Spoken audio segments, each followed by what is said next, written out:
Hi guys, this is Henry from How to Become, and welcome to this new series on Key Stage 2 history. This one's all about the Vikings in Britain and how they eventually came to settle here. Okay, let's begin straight away by looking at the first dealings Vikings had with Britain. Now this section was covered in our older video about this, but let's just recap it quickly now. So the first Viking raids took place around the year 800. They would target Christian monasteries on the British coasts. They saw these from afar and guessed that these impressive buildings would have wealth behind its doors. They were right. The monasteries contained golden statues, coins, plates, and valuable books. The Vikings also saw that these buildings were undefended. Monks didn't stand a chance against the ruthless Vikings, who were willing to kill monks as they took their valuables. Soon though, after the first raids, some Vikings wanted more. Yes, they began to settle and live in Britain. There are remains of an early Norwegian settlement in Orkney, which is on a small group of islands near the top of Scotland. So Orkney was a good place to choose because it's quite close to Norway, where they were coming from, with warmer weather and good farming soil. From here they could also launch raids on other parts of Britain. Soon though, the Vikings' priorities changed again. They now wanted to conquer the British Isles, not just squat there.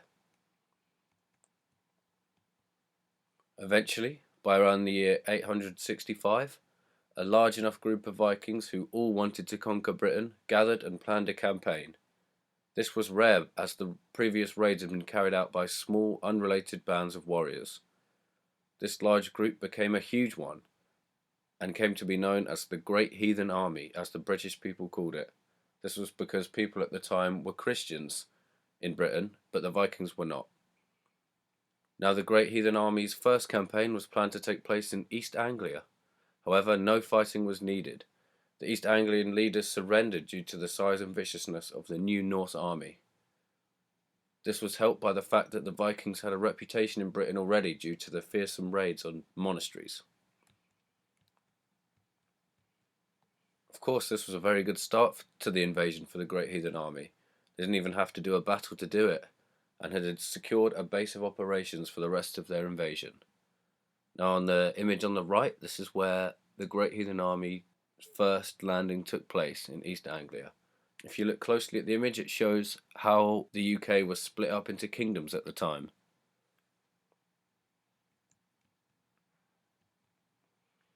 The next place visited by the Great Horde was Northumbria. This attack went slightly different to the invasion of East Anglia, as the Northumbrians were going through troubles of their own before the Vikings arrived. They had been fighting amongst themselves, which ended with a tyrant king taking power. This meant that when the Vikings arrived in York, which was the main city of the Northumbrians, they met a divided force who could not cope with the Norsemen's strength and numbers. In an attempt to stop the Vikings taking their city, the quarrelling Northumbrians eventually reconciled and joined forces, but they did not act quickly enough. After some fighting, York fell to the Vikings, who killed the Northumbrian kings when they tried to take it back. Now, one aspect of the Vikings' invasions which was so effective was the fact that their longships could sail down rivers straight into the hearts of the major cities, which was very difficult to defend against. Anyway, the Vikings were now installed in Britain, with other kingdoms running scared. What would be their next move? Now we're going to cover that in next week's video and talk about Alfred the Great, but for now let's do some questions based on what we've just learned. Question 1. Write down 3 things that the Vikings stole from Anglo-Saxon monasteries. Now for the answer, please put your answer in the comment below and I'll mark the question for you and see how you got on. Same for all the questions. Question 2. Why was Orkney a good place to live for the Vikings? Put your answers below. Question 3. Why were the Viking longships so dangerous?